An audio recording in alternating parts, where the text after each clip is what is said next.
Hello everyone and welcome to episode 31 of UK League Chat. It's quite a big one coming towards the end of the split. The regular season's obviously finished now, looking ahead to playoffs. We'll kind of do a little bit of what preview we can. The schedule's not actually officially out yet, so we're kind of a bit limited there. But what we thought we'd do, now that we've finished the split, is do our team of the split and basically go through, explain who we think has been the best player in each position. Maybe with some honourable mentions as well, because especially with like the NLC now, with 12 teams, you've got 12 players every role. It can be hard to pick one. You kind of feel harsh leaving some people out as well. And what we'll do as well later on is maybe go through some grading of how well the teams have done. So just in general, how well we think the teams have performed, kind of against their expectations. Just a bit of an overview, isn't it? Really, yeah. the entire wonderful split which we've had. And just in general, before we get stuck into that, I think it has been a really good split. Much better than UKLC's before. Obviously the format is clearly better than the tower and stuff, but just with the merger, I think I'd say it has been a big success. The level of players is clearly much higher. You can just tell that by just looking at Excel and how they're nowhere near as dominant. Obviously Fnatic have kind of taken that place a bit, but even the lower teams have had their decent games against the top level teams. You think about in the first couple of weeks, Singularity, when they were at their worst, pushed Excel. MnM have come back and picked up a couple of wins. So I think competition wise, I have been just generally really impressed as well. And I think the quality's gone up as well. Yeah. I think that's the biggest thing. I think there are a lot of thoughts going into this of whether a merger would be a good thing, but and it's got its pros and cons still. I think it's only going to be if it continues for another 2-3 seasons, if we're ever going to actually get a full comprehensive answer. But I think in terms of quality of what's it brought into the league, I think it's a really, really good chance. I look at kind of the strength of some of these teams, and they would have been we would have only had one of those sides really in the UKLC, which wasn't an academy team, but we have 3 or 4 in there which can actually compete and on their day can do something against these academy sides. So I think that's the interesting thing. And plus, I've got to see kind of name which, because now the pool is kind of a little bit more broader as well. It's nice to see more players and more names come through, because there's only so much in the UK scene, which is quite a limited pool to a level. But yeah, it'd be interesting to see how rosters keep developing, and obviously we'll see what happens with EU Masters and stuff. But and 2, just seeing how everything's kind of going to come together. Yeah, and I think especially what you say about the UK talent pool as well, because you could have kind of easily imagined a scenario where with its merging with the Scandinavian leagues, if you like, with Denmark obviously being a big producer in talent, you could kind of see a scenario where the UK just ends up pretty much with no players. It didn't happen hugely, but for example, MnM was one of the UK teams coming in, no UK players. Barrage were another one, were they? Yeah, no UK players. So it was nice at least to still see some UK in there as well. I wonder if that will change or not. 'Cause even the couple that were in there, we had Nolte and Soft, for example, that we initially we had kind of questioned, maybe a bit surprised to see them in. But to be fair, they have kind of stepped up. Soft especially, I think. Surprisingly, it was the Nordic sides which gave most of the UK talents the rub they wanted. Yeah, a bit funny.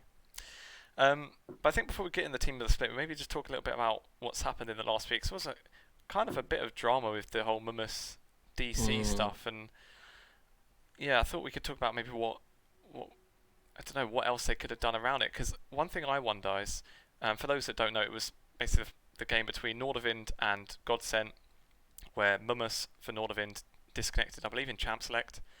His internet went down for 1 minute, and by the time he got back, it was 10 seconds after they had to forfeit the game.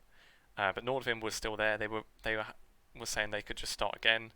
The league at that point, well, they gave the impression that the league had already made the decision. I do wonder if Godsent had any say in it, because the next game clearly hadn't started yet. It's been a couple of weeks of loads of delays and stuff with the Riot, the tournament realm going down, and you think is it that harsh? Is it that necessary for a team to have had a bit of an issue that straight away they're punished for it? Whereas, the teams who have bought into this league like some of them, XL for example, have had 2 games off stream that, you know, for the org. I'm sure they're not happy with that, but obviously they can't really do anything. But as soon as it's a team's fault, that's it. They lost the game, and I think obviously the real losers were ENCE as well, who have now out of playoffs from that match. I think the unfortunate thing is you kind of got to look at the rules are there. The rules had to be set. Obviously, with the problem with being offline is there are always going to be problems with that. And I don't know at the point is because we don't know because I think from what Mummer said that his internet just basically cut off, like that he just had no internet at all. So you don't, if you're like an operator or, you know, someone who's representing the league, you don't know if that's then going to be what it was, which was a minute, which was unfortunate, but it could have been 10, 15, 20, 30 minutes. So a decision probably was then immediately made from that as soon as that was reported. Yeah. And then it just so happened that it was really quick. So yeah, they could reverse it, but I feel like then that's I think it's a bit worse. I think you're gonna put yourself into controversy if you reverse it afterwards anyway, because you're gonna get to and fro in between both sides because it was such a crucial game. If Nordavind had beat Godsent, then ENCE could have potentially have gone into playoffs. Yeah. And obviously by Godsent winning, it guaranteed them having playoffs. So on the other side, I don't know this, but if I was Godsent, I would not be contesting it. And I know that I know that sucks, but I wouldn't. I would be like, look, the rules are the rules. You've called it off. Then you could even argue, look, players are already mentally feel like they've won now. If you then uncall that off, isn't that an advantage then to Nordavind? Because Godsent have already come into this impression thinking they've won, and then they've lost. Yeah. You know, like, or they've won and then they've had to play it again. So at least with leagues problems, it affects both sides. Where I think with the Nordavind one, it did affect one. I agree with the call. Does it suck? Yes. Though. Yeah. And yeah, it's interesting what you say about if Godsent might have been able to have some kind of call in it, because yeah, it's a tricky one, because like if you are Godsent, why would you not take the win? Like, and it's tricky because you kind of, it's like competition against like sportsmanship, I guess.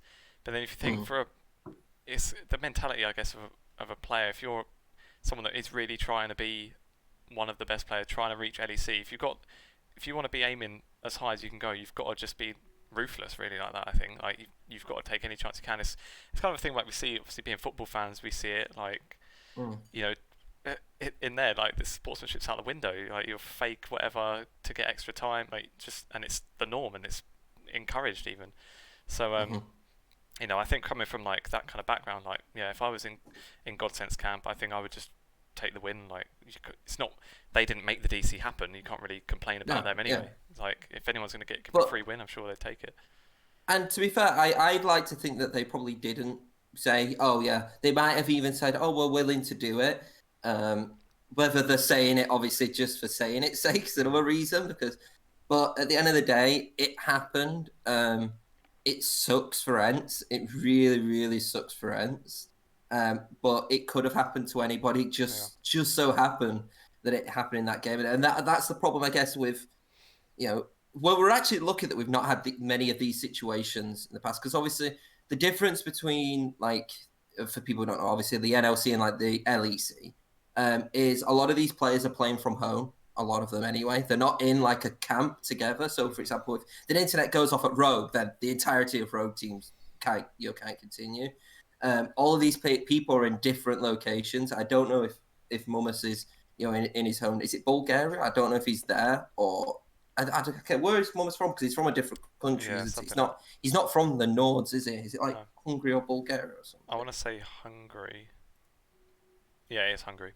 So yeah, but it's difficult, really, kind of, if he is there, with internet connections as a whole, just from going country to country. So these things are going to happen more often. It's just so happens that it's happened once, and it's happened in an incredibly crucial game. I feel bad for NLC as a whole, though, because I feel like it was running so smoothly, and then it's only these last 2 weeks. Well, obviously there's been delays, but you expect that with the way it is. But like, these last 2 weeks have been really, really harsh for them with these tournament rounds. The tournament round stuff is completely out of their hands as well. and yeah, like we said, it's obviously unfortunate for the teams as well. That Mhm. I guess that's something a bit more on NLC side. If they wanted, I suppose they could put up the cash to do an extra day's broadcast, but as a result of not It's doing a that, lot. It's a lot to do though. That it's yeah. not just kind of like. I know. I obviously can understand where it's like. I can understand where they're allowing because I think they've gone into the thing where they just allow players to stream it. I know that Taxa did his Yeah. against was it ENCE he did his against in the last day. So I can understand them, them allowing that, but it's a lot more than just switching on a stream. It's creating a whole different production and creating everything. It's quite difficult to do, and it would be quite costly and especially in a world right now where probably everybody's trying to limit the cost as much as they can.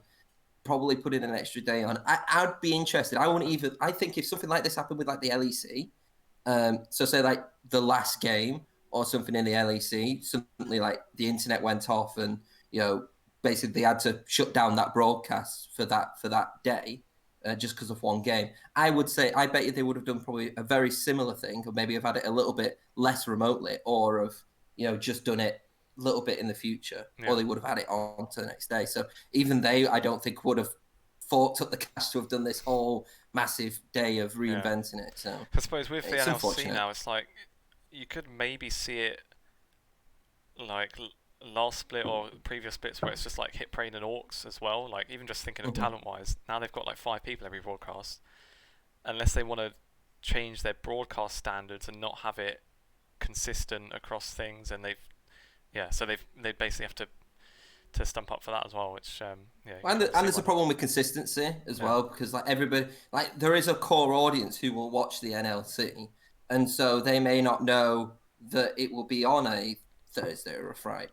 Would it be? Yeah, because it's Tuesday, Wednesday, so it might not be on a Thursday or a Friday. So is it worth them even putting this product out when that core audience might be watching something else or have had something else in their schedule because they're so used to NLC we're watching on a Tuesday and Wednesday, especially this week as well, where there was already an extra day of games for like the Super Week. So it's fair enough, I suppose.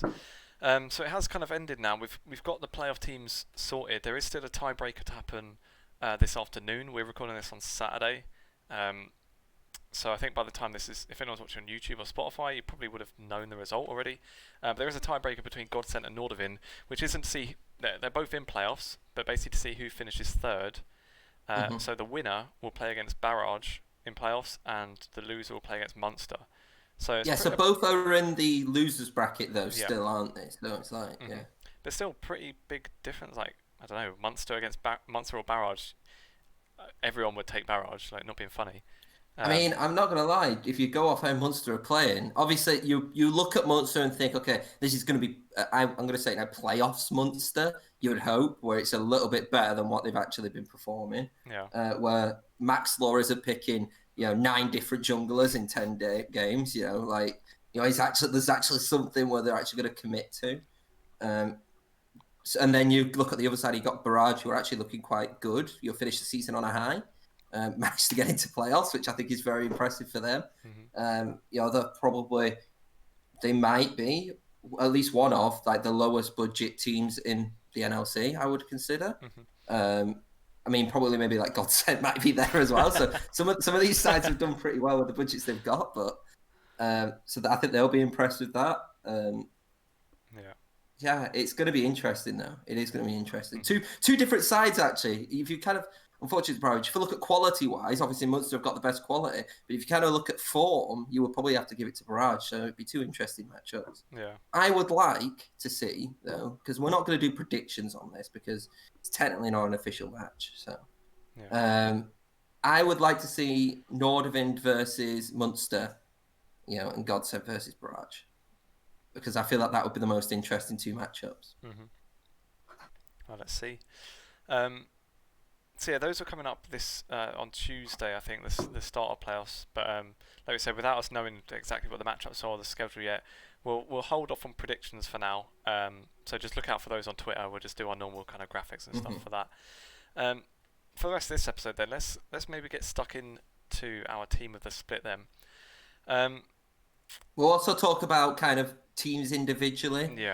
like when we do our grades, which is in the bit after this as well. Mm-hmm. So if you want to know kind of how we think each team has done, we'll do a little bit. Yeah, definitely. So then, starting with the team of split, let's start in the top lane. For me, I've given it to Pride. Mm-hmm. I couldn't. There wasn't really anyone else that stood out to me as other ones that I was impressed with generally. Doxy I thought was quite good. Also, I've highlighted Flaxish and Kakan, who were both on bottom teams in their groups, but I think have actually still managed to look good despite that. But yeah, Pride just seemed miles ahead, and I think it's a real testament to how much he's improved as well. Like in spring, we were always talking about how him and Bravado were like the weights on Fnatic basically, and we're dragging him down a bit. But he's looked a different player, and I think by a distance has been the best top laner. And it's not even like he's just been playing like one kind of style either. He's played like the more weak side top laners. I think it goes from his last 2 games. One of them was on Kennen and he got 11 kills, just destroying everyone. And then the next game, his final one, I think, was on Karma, where he was just getting dove every 5 minutes. I think died like once, assist, but then was just assist as well. yeah, but then was just like holding his own. So he's actually managed to kind of get both styles down like that as well. And yeah, for me, he's been really good and improved a lot. I think I'm agreeing with you. I'm going to go Pride as well, and I think it is like it's the progress I think he has shown is ridiculous in terms of actually how he's developed as a player. This is why I've actually picked Pride out of everything, because I don't think he's the best tank top laner. I don't think he's like the best weak side top laner, and I don't think he's the best carry top laner. I just think he's incredibly good at all three. I think you've hit the nail on the head. He's so consistent. I've got the list of champions here. It's Urgot, Set, Ornn, Vlad, Karma, Kennen. Like that's a mix of champions which he's managed to play, and they've won every game. So whether maybe he's not been like the focal point of all of it, like when he's needed to be, he's proper shown. We knew that Pride could be like a carry player, that he's always been like quite an aggressive player. So when I see him on kind of like the more like the Karma, for example, I thought was such an impressive game, because it's something where if you had told me that he was going to play that last split, I would have been like, well, there's no way, because he's just going to get dived. And he did get dived, but he didn't die this time. He actually really mechanically got out of those situations and proper learned from it. The only other option I had was Doxy. I understand what you mean, especially with Flaxish. I think Kakan played well with kind of the mess which he had to deal with at the beginning as well. I feel like he was like one of the consistent players throughout the MnM. But yeah, Doxy for me was the only other one. The issue why I didn't choose Doxy is because there were games where he just didn't really excel. Like, that sounds really bad, but he didn't really like do the best as he could do. There was games where I kind of like, oh, you kind of misplayed that, or you should really have been ahead in a situation. I mean, 9 times out of 10, I think he performed very well. But yeah, for me, Pride. I do have to say though, this is the only one where I kind of have like a disappointment section. I'm quite disappointed in Mummus and Shikari this split, unfortunately. I don't think they've shown kind of the best ability that they could be. Luckily, both of them are in playoffs, so maybe they can kind of show that. But like, I actually think, and I don't know if you agree with me for this, I would not have put Pride or even Doxy as my top 2 if I was looking at the beginning. Because I thought that you actually look at the strength of top laners from the beginning of the split, I thought it was quite high. I just don't think some of them have performed as well as what we expected. Yeah, I think even just from the top laners we know of from the UK scene, I think Sendo and Shikari before the split looked definitely better than Pride. I think in Shikari's defense, and it's something people have mentioned a fair bit, I think is just the kind of the style of Munster, like how the players' strengths actually fit together. Because I think it's been mentioned quite a lot how Maxnor prefers to have just lanes that he can gank rather than. Maybe it's like meta as well right now, where a lot of it is farming junglers too, whereas maybe that doesn't suit Maxnor, therefore he can't excel his laners as well, and it kind of can come off a bit negative on the laners themselves. But in any case, Shikari is one that that he's not one of the kind of carry laners anyway. So I suppose it's also maybe a bit harder to look like you've had an impact, unless it's one like Pride's last game where you're trying to play weak side and you do just get dove over and over again. Then it's obviously easy to see if someone's doing well, but yeah, half the time it's tricky with top players in general. Like, you're never really even watching it because half the time they're just doing nothing and just farming. So I think sometimes as well, like by disappointments as well, obviously it's no surprise that probably the two top laners I've picked are also from two sides which I was quite disappointed with as a whole.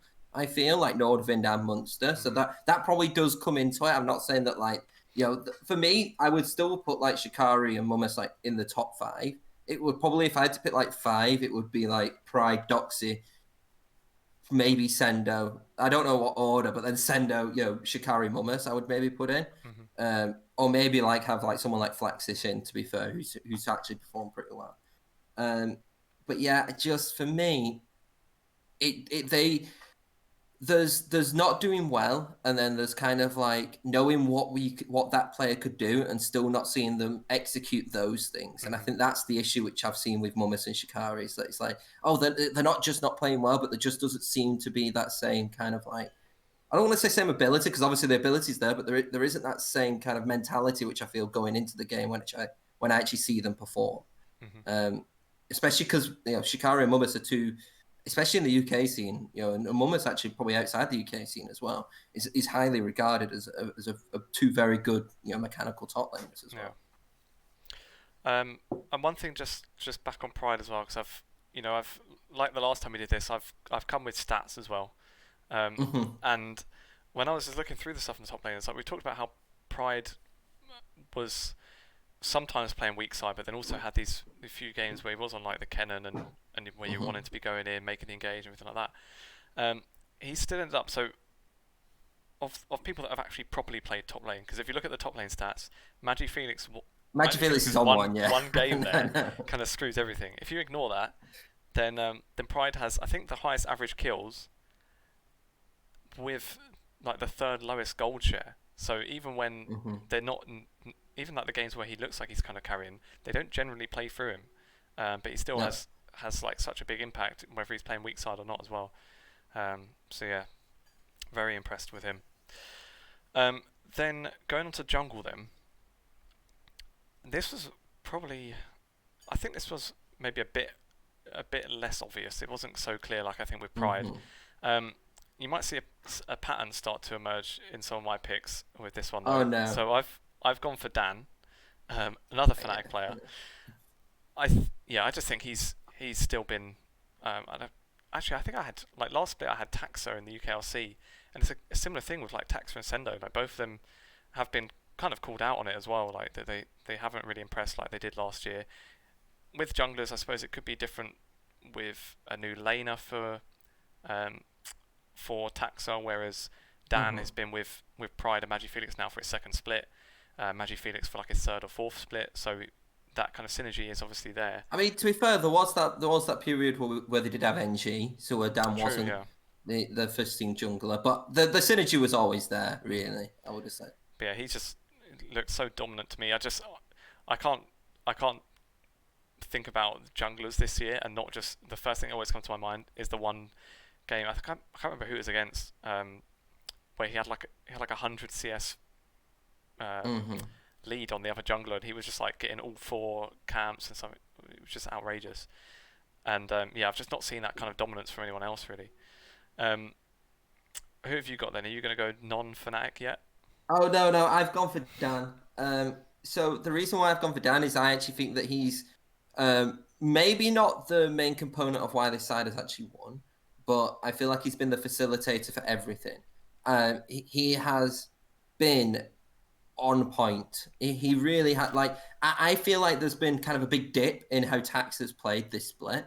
And I don't want to say it, but maybe it is because genuinely I think the jungle position has got a lot stronger this split. But Dan, to me, still feels like he's the king of the jungle in this league. There's no negatives really I can say about Dan. I think the way that the meta is really did help him. I think it's his meta as well. We have to point that out.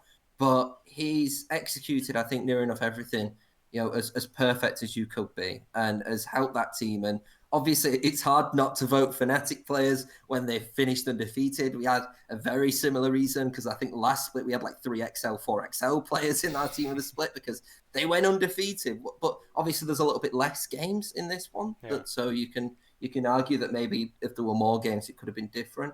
I do want to point out, though, two players in particular in the jungle who I do feel like are very hard done by, and that's Maxi and C-Boy. I think Maxi has been like such a breath of fresh air, I think, in this league. I think he's such a top quality mechanical jungler, and it showed. I think with Riddle as a whole, I think they've performed pretty well. It's not, like I said, Doxy was my second pick. Maxi was my second pick for jungle. There's a theme there, but I think he's really, really done well with what he's managed to do, and I'm really, really impressed with actually how he's been playing. And then C-Boy, Godsent would not be where they are if it wasn't for C-Boy, in my opinion. That guy has been absolutely unbelievable in the games which Godsent have won, apart from the Nordavind game. I mean, it might have had something to do with that. You never know.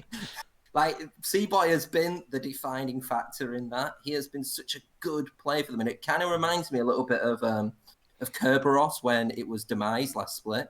Well, when Demise were winning, you knew it was because of Kerberos in the top lane. You knew that he was the one who was the centerfold, and it does feel a little bit like that with C-Boy. And I think to get that Godsent side where he was, it wouldn't have been without him. So I was actually very tempted to put C-Boy in purely because of how well he's done. Because I think it's easier. Obviously, it's different, but I would say maybe it'd been a little bit easier to do really good with Fnatic when they were defeated than Godsent with the way that they were. But just because of how good Dan was, I couldn't pick the other two over him. Mm-hmm. To be fair, you could say if Dan had been playing more like supportive junglers and just kind of let his lanes win, and just like, I don't know, let MagiFelix get ahead. Obviously, his laners are all really good, but the fact that I get what you mean. Like the fact that he's actually been playing like proactive ones as well, where he's invading constantly, dominating other junglers. That's where you can still see that even though he's on a good team, he still has just been that level above as well. But yeah, some other honourable mentions. And it will be very surprising as well if he doesn't make it into the NLC next split. I would be very surprised if I look at kind of like, I look at maybe Misfits or or even like Schalke. I think one of those teams is going to at least try and pick him up, because obviously Fnatic have tried it for a little. Obviously it's only in Rift Rivals, but I think they clearly see something in with Dan. I think he might be one of the best junglers which I know of outside of the ELC. So it's going to be interesting to see if he does stay at Fnatic as well. Yeah, true. Before we go to mid, then I had a couple of other honourable mentions as well. Aesthetic for MnM. I think, and it's something that I think the cast have gone over quite extensively as well. Is like he has been like pretty much the only chance that they have at winning games, and they do. Yeah, when they do win, well, the couple of wins MnM did get, he was at the forefront as well. And again, even in a couple of the losses, exactly. I think he's been a focal point. Yeah, and when you're on a team that, especially at the start, was doing that bad, it can be very hard to look good. I think especially as a jungler, like if you're, imagine when you look at a jungler, a lot of it they talk about is like jungle mid synergy. Imagine he had Monk as his mid laner for like the first half of the split, and he looked good. So, I think a testament to him. I had Soft as well. Something kind of touched on it at before we got into the proper players here, but someone that we were maybe a bit surprised to see in the NLC, but has done really well. I think a lot of that is probably to do with the stuff that he's been doing with Pad. Obviously, when we had him on, he was saying that they'd been working on in the off season together as well, and it showed. And kind of since we actually learned that from Pad as well, a couple of other people, I think Torek was saying it last week, that just how good people actually think Soft is as well. It may be something that it could be sort of mechanics wise, or things people see in scrims that we perhaps don't see as well. And yeah, with a good coach behind him, he's been really good as well. I think in terms of development for what a player was to what he's become, obviously Pride has developed a lot, but I think Soft has developed more because I just feel like he's a lot more of a complete jungler. And like I said, I feel bad for not really mentioning him, but obviously I think the jungle pool is so strong that, for him to I think he's actually really, really performed well. And hopefully he continues to develop, because I know, like what you're saying, like people around the scene basically saying that this guy does have a good limit of what he could actually become. He could become something special if he really develops through it.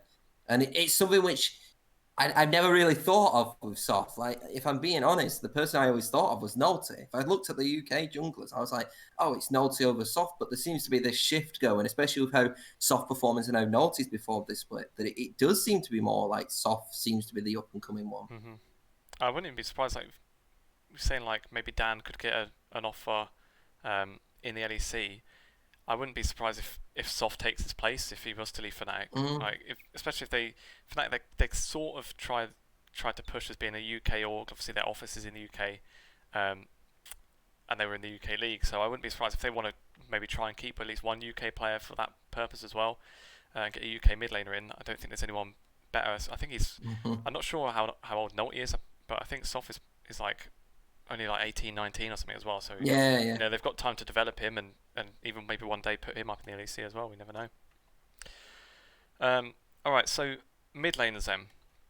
I'm gonna break my pattern, and I'm not going for Magi Felix. But to preface it, I think we're kind of spoiled with Magi Felix by now. I feel it's like you see in like La Liga, like Messi has won Player of the Month like twice in his career. Because everybody expects him to do it. So, I know. So with Magi Felix, it's like he hasn't really stood out this split as being like anything more than he normally is, but also at the same time he is really good. So we've kind of just come to expect it by now. Now I've gone instead for hat tricks from Excel. Oh, okay. I feel like although Excel have kind of struggled a bit, I think he's been really consistent for him, and again has looked good despite the few struggles they've had. And I think with some of the kind of champs that have been in the meta a lot of the time, your Azirs, Corkis, and stuff like that. Again, looking at some of the stats, I've got my backup. He's got the highest average CS and the highest average CS per minute, which is like half of the game really. When in that kind of meta, it's just getting to your late game items. And I think with special going as well, it's obviously a tough pair of shoes to fill. I think he's done a really good job. Obviously Magi Felix are in my honourable mentions. Before I do the rest of them, who have you got then instead of Magi Felix or hat tricks? So I'm gonna also start by saying that Magi Felix is a great player, and is probably mechanically the best player we have in the league, if we're being honest. The reason why I did not give him or put him in my team of the split is because I feel like he's been very pigeonholed this split, and I feel like it's worked really well for Fnatic. But I look at his champions, it's like a lot of Twisted Fate, it's a lot of Galio. It's essentially what Fnatic are kind of playing in the LEC, which is maybe telling a little bit of kind of they scrim together a lot as well. But it is a lot more like, let's use the global ults. Obviously, he had the Azir game top, there's some anomalies, but I feel like most of the time it's been like you're the supportive mid laner who's going to roam around and help the entire team, and it's worked, and it's worked very well. But for me, it doesn't grab my attention as much. I've gone for Senkux because I think that Senkux has performed incredibly well with what I think is a diverse champion pool. The guy's played 8 champions this split, and I think has performed very well with most of them. I think he came in with a reputation, and I actually think he's one of the few players to have lived up to that reputation of being like, I can see why there's this quality behind him. Along with obviously being with a strong side as well. I do say this, that I think Maxi actually has looked better than Senkux, but because of the way that because of the amount of junglers and the amount of mid laners, I still think that Senkux deserves to be in the team of the split. But yeah, Magi Felix, if we were going off kind of a players which I would actually have, I would probably put Magi Felix in, but I think he has just been kind of pigeonholed a little bit into this kind of certain role, which has been good for the side. And obviously we know that he can pop off. But for me, it's like, to take the football analogy, it's like if you play like Messi as like a centre mid, you know that Messi can score like 50 goals as a striker, but is he going to make your team of the season if he's not playing in the role or the style which you expect him to play? And I think that's what it is a little bit like with Magic Felix. In terms of other mid laners, I have to be honest, like apart from hat tricks, I don't think there's been many which I've been like, wow, apart from Eren. I think Eren's the only one where I've been like, okay, that's my top four. My top four is Senkux, Magic Felix, hat tricks, Eren. I think in the way they've actually performed. And then kind of apart from that, I do think there's a little bit of a drop from what I can remember from some of the players anyway, which is unlike what I think other splits have been, because I feel like mid lane has always been quite a big one. Yeah. But yeah, Senkux for me is the best one for me out of how he's performed for that team, the impact he's had on that team, and obviously the success of that team as a result of that. To be fair, I was and ahhing about, well, between hat tricks and Senkux myself. So yeah, not surprised. I think he has it really good, especially where we've, towards the start, Riddle were a little bit unpredictable as well. Weren't too consistent in the first sort of half of the split. But Riddle 0-2 at the beginning? Was it 0-2 or something? I don't remember. I can double check. Or were they 1-1? Because Riddle lost to Godsent, didn't they were 2-2 after the first 2-2 weeks. Yeah, they lost to Godsent. And then they finished 7-3. So it kind of shows kind of the growth of what they've done there. Yeah, exactly. The only other one apart from Eren as well, I thought Jadron looked pretty good on Barrage again, considering that they weren't, they were a bit inconsistent as well. They haven't looked amazing. Kind of scraped it into playoffs at the end, but I thought he's been pretty consistently good as well. And I do think for MnM as well, who's the mid laner who came in for MnM? Energy, yeah. I was thinking like, I think he's playing well, but not too many games. It's too short of a pool, I think. Yeah, and also we'll come on to it a bit more, but Eli Wood in support as well. Him and Energy, I think, since they came in, have probably been in like the top 3 of their roles. But yeah, it was one of those like where they played so few games, I felt it was like maybe a bit harsh to have them too high up. Let's go to ADC then. I'll let you take the lead on this one. Okay, so ADC is probably my most controversial one because a lot of people will probably be like, it should be X-Matty. It should be, and it probably should have been. But I'm going off kind of the impact which this player has had on the side, a little bit like with Senkux. And I genuinely believe that if this player didn't perform, then this side would not have been in playoffs. And it's Unforgiven for Munster for me, because genuinely, I would say that majority of those players, apart from Unforgiven, underperformed in that Munster side. And if it wasn't for him, I feel like it would have been a completely different story.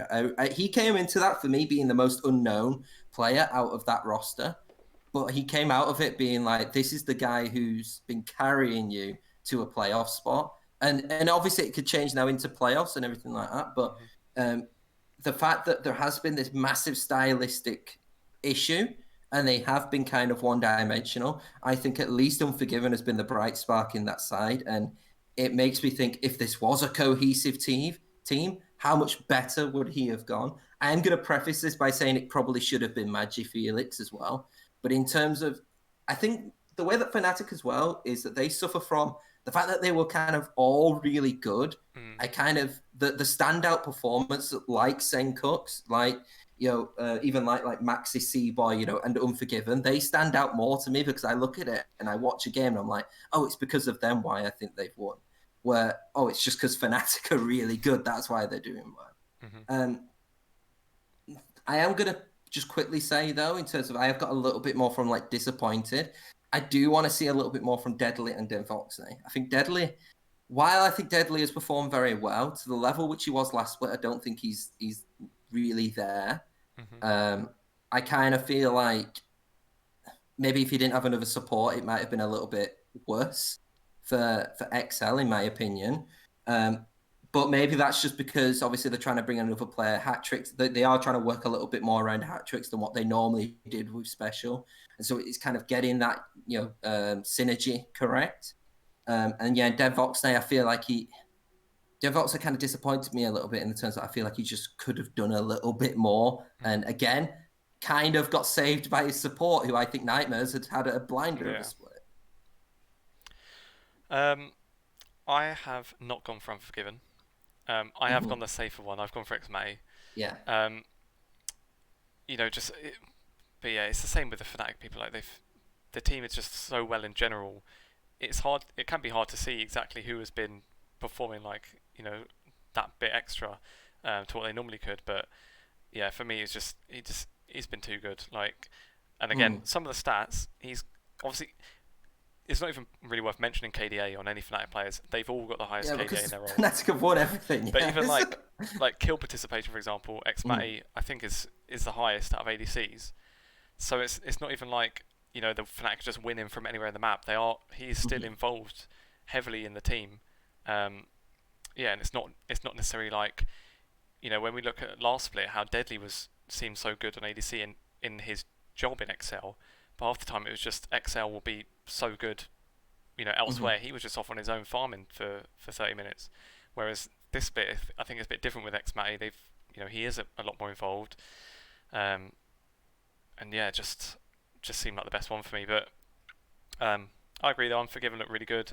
And I was a bit disappointed with, maybe we'll come on to it a bit more with support, but from like the first week when I saw Heaver playing, I think it was like a Thresh game he had in the first week, and he was like outrageous, and I thought, wow, this guy's seriously good.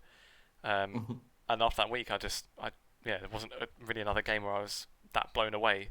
So maybe a bit disappointed for Unforgiven there that maybe Heaver didn't keep that up as well.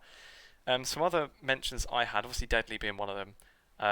Chris Berg I thought was really consistent for Nordavind as well, for a team that like we said maybe hasn't performed as they expect, and you've got a few players that haven't been quite as good as we know they can be. But yeah, I thought he was really good for them. And Kevo as well, I think is worth a mention, but it's something I spoke about in the last couple of weeks. It's when ENCE win, it's when Kevo looks ridiculous, and I think like we said last time, like every win is on Ezreal, but when he gets Ezreal, that's the issue why I didn't put Kevo in there, is because it is like, obviously Unforgiven's wins have been very one-dimensional in the fact that he's just had to carry, but Kevo's has been even more one-dimensional, where it's like he's had to carry and he's had to carry on Ezreal. So that's why I do actually, I think it's good. I think, to be fair, if you're going to allow Kevo to have Ezreal, why wouldn't you go it? It's one of those, but I think that he's actually performed pretty well in what is, I would say what could have been a roster which should have made playoffs, if I'm being honest, with the way that it was going, but we'll never know, really. Yeah, true. So let's go to the final position then. Let's look at supports. I've been boring. I've gone for Bravado. So 4 out of 5 of Fnatic for me. But it's another one similar with Pride. I think his growth has played a part in it as well. He was, like I mentioned earlier, him and Pride were often kind of highlighted as the weak points on Fnatic, and they've just been anything but, Bravado included. And I think something maybe not really underrated, but something worth noting as well, is just the whole Tarek situation as well. Like he'll that's either one ban the other team have to do every game, or if they don't ban it, they're just going to insta lose the game. So I think to have like that kind of pressure, even just in champ select as well, is really another key thing for him. But then apart from that, all the stats, like all the Fnatic players are ridiculous as well. But yeah, just for me, I think with that improvement was really good. I was kind of torn between Bravado and Nightmares, if I'm honest. He's really, really popped off this split.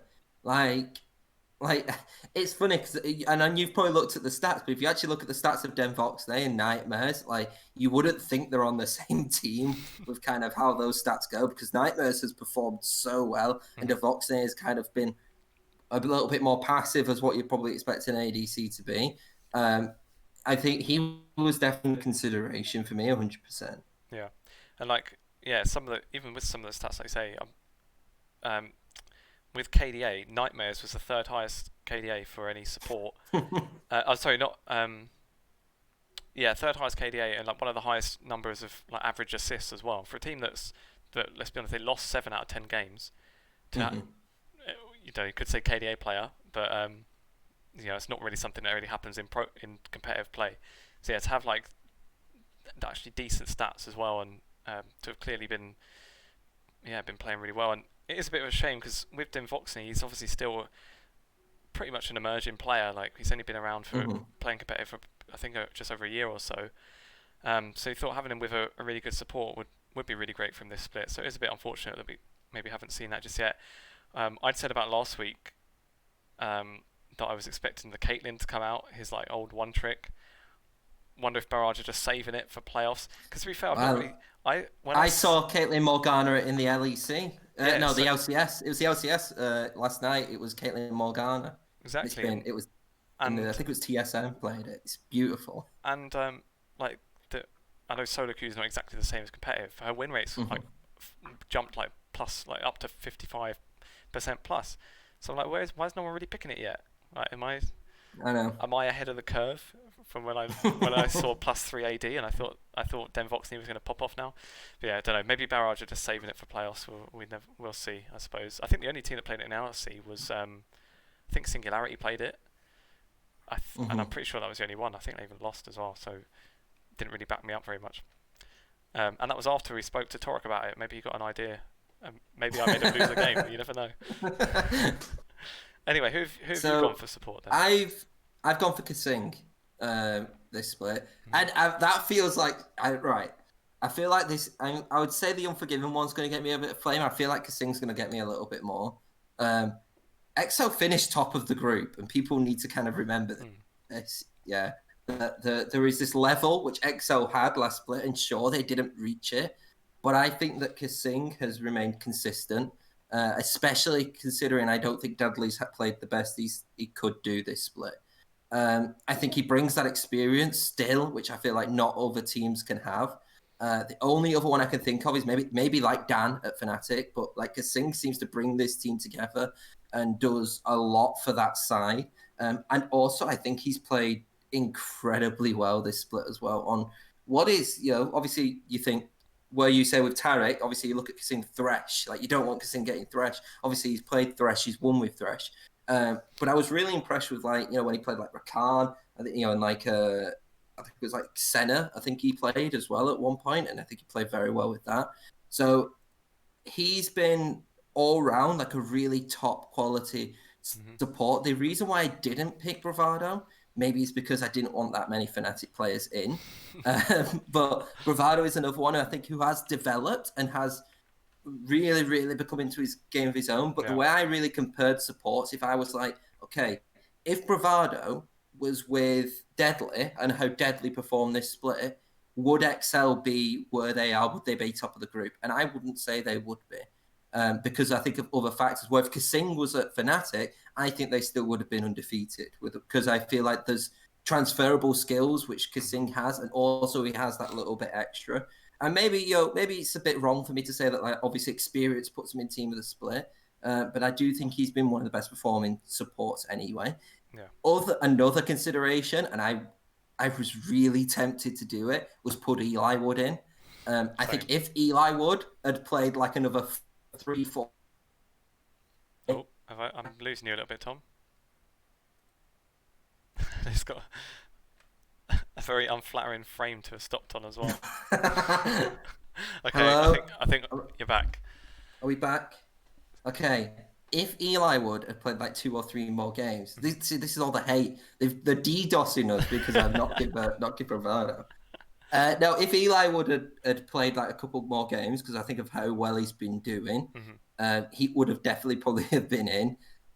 Despite the fact that MnM didn't even win, but it's really difficult with MnM because you kind of have like early game MnM, which was bad, like mid-season MnM, which was really bad, and then you kind of had like end game MnM, which is a pretty decent side in the end. But that's why I've gone. That's why I have definitely gone for Kasing. I feel like he still is mechanically the best support. I feel like normally when you get these older players and they keep going on, it feels like, oh, are they just going to kind of play like the same stuff? But he plays like the center. He plays to the meta. He plays like viable picks and still does well on them. He's such a valuable player for that Excel side. Where the point, I just don't think they would be where they were without him. Yeah, and you imagine probably behind the scenes as well. You'd think he'd have a lot of impact with, like you said, the experience he has. It's probably helped as well. Like, think back to last split when Swiffer joined. That was Swiffer's first coaching role. Probably even helped him to have a player like Senkux there who can almost, well, he is like the team captain, I think, isn't he? So he can almost kind of coach the mental side and, and just kind of leave Swiffer up to actually coaching the game. So probably is a really useful one. When he said about Eli Wood, he actually had the fourth highest KDA of any support as well, and that was still like, even when Monk had gone to ADC, a few of the ADC games didn't really look that good either. So Monk did start to improve though as it came to the end. To be fair, it was, I think, once Eli Wood was there, to be honest, and you know, before that he had what was it, Kalhira for like one game maybe, or I don't remember if he actually had any with Kalhira there. But then I think it was Shadow, wasn't it? Like the analyst, the coach, who just had to step in and didn't even play support. So I guess you kind of, you know, in Monk's defence, but yeah, Eli Wood since he came in is way better. Who have you got then for your overall player of the split? For me, I don't think there's anybody else but Dan. I think for me, Dan's been the best player. I think he's, like I said, been the facilitator for the entire side. It sucks to say this. I don't think he's got better than what he did last split, but I think he's remained the same, and I think that's all he needed to kind of be. I think the only reason why the Fnatic side has improved more is because other players around him have got better. I don't think he was I think even before, like when Fnatic weren't doing that well, and they won obviously last split, but like in the regular season last split, a lot of people were like, well, Dan's still one of the best. I think I had him as my player of the split last season as well. I think you went for Taxa last season, didn't you? And I went for Dan. But for me, he's the best player. I just don't think for me to be so dominant in what I consider one of the strongest roles in the NLC is a testament to kind of how he is as a player. I didn't have Dan.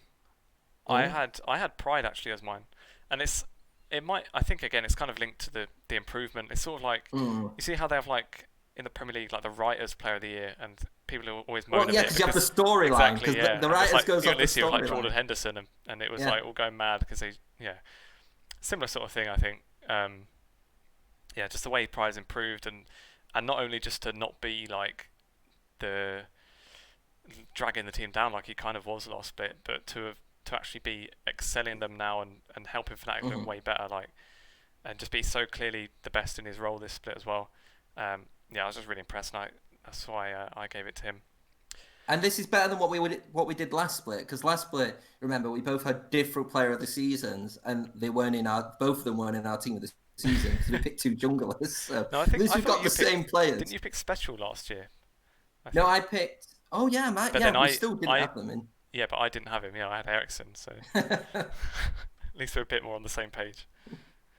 What about coach of the split then? Have you thought about one of those? Right. I don't think there's much choice here. So the fact that I have not put any of these players in my team of the split, and yet they finished second. Yeah, second in Fnatic's group is Pad. I think for actually what he's done with the players which he's had. I feel like we repeat ourselves a lot when it comes to him, but the guy has took this group of players, which I personally believe aren't mechanically the best players, but he's made an identity for them, and he's got the best out of them. Obviously, there are certain players who can still improve, like, you know, a lot of people are saying with Soft, but like I look at the players which he has all around, and I think that side for me wouldn't have been above Munster. And arguably, I would say that they were better than Munster. That's why I also, if you put them maybe with like Nordavind, or if you put them with like Riddle, I wouldn't say they might have not competed. Obviously, it's hard when you didn't get that competition, but I would have definitely thought, okay, I think that Trick probably could have beat those two sides, in my opinion. And that's because I think of how the team had been set up, how the identity had been found very quick, and how they still remained consistent. It's so much easier, I think, to hit the ground running and then drop off a little bit. But I feel like they was just consistently going throughout. And yeah, they didn't have perfect games, but they never kind of went in like a massive dip in form. They'd lost the game and then they jumped back in and they became, and they tried to do better.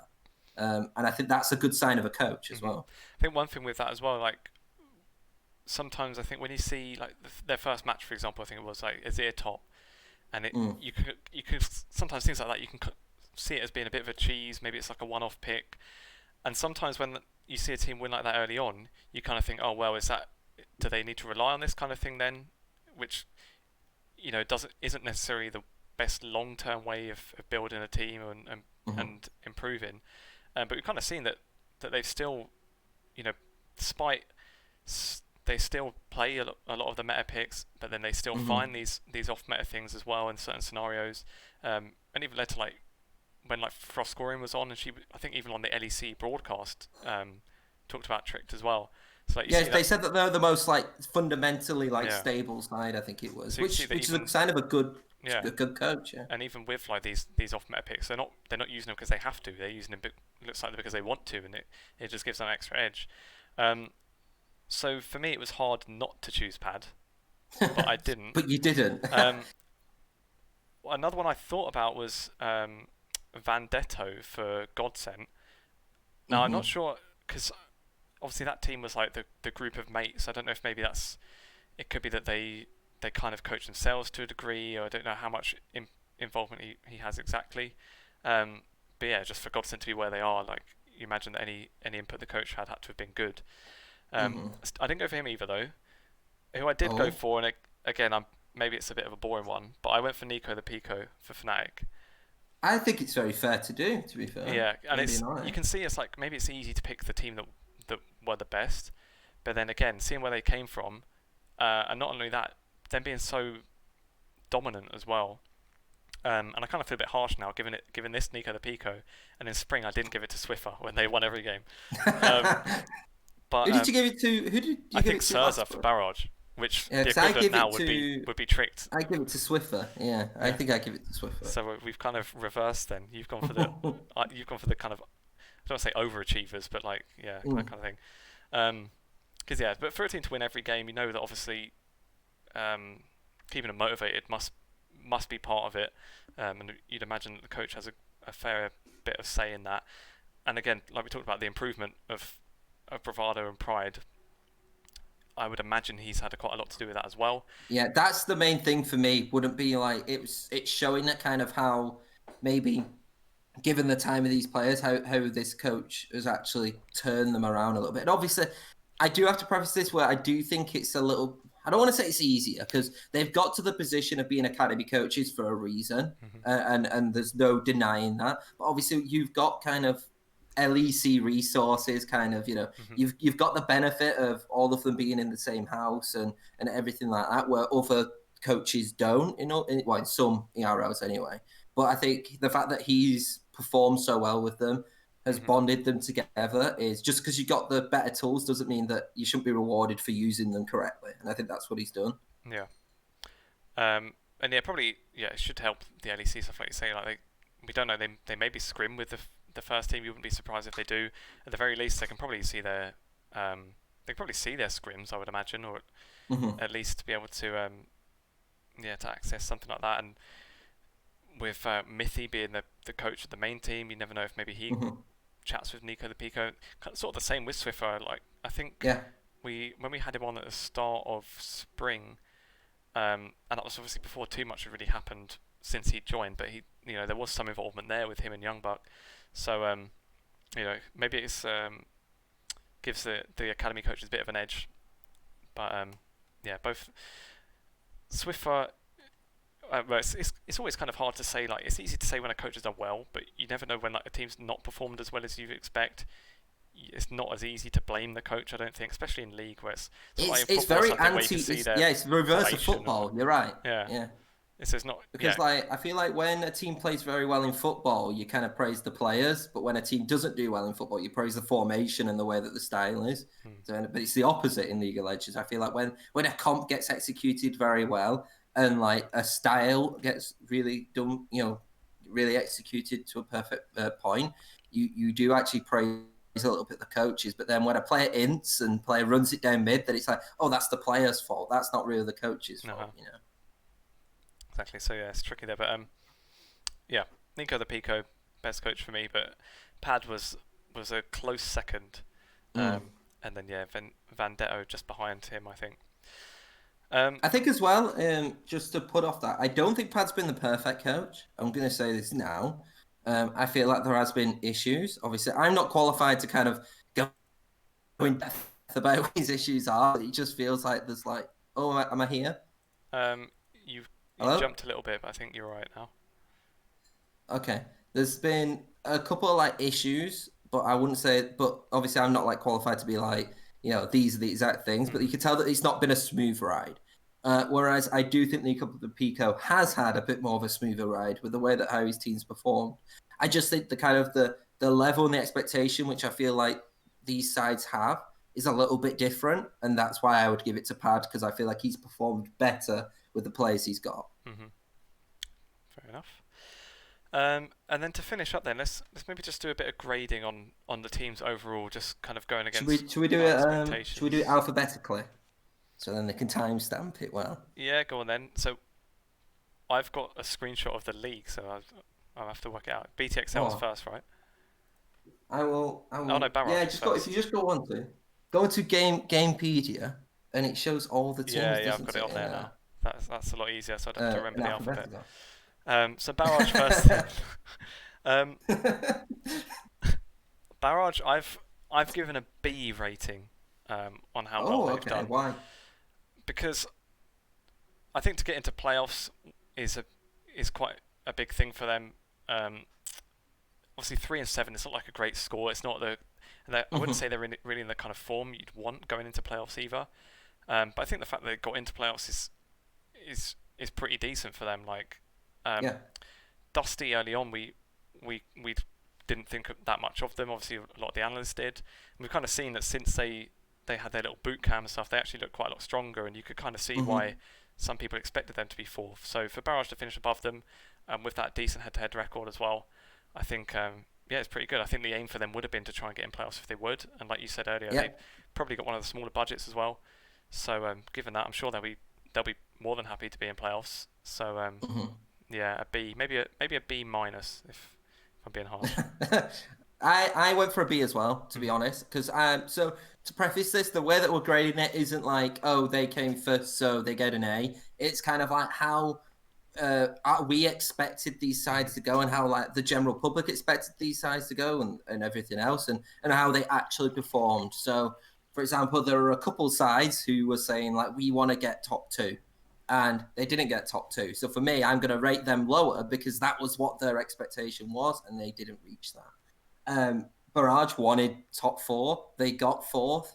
Was it easy? No, but I've given them a B as well, because I feel like they've reached their targets, and they probably reached their targets to a good level. I think that Dusty were a little bit better than what I expected them to be, and MnM obviously was not the greatest, but I feel like to get top 4 still in what is considered, I would say, still quite a strong group, is quite impressive for them, and they've done well with that. So that's why I gave them a B.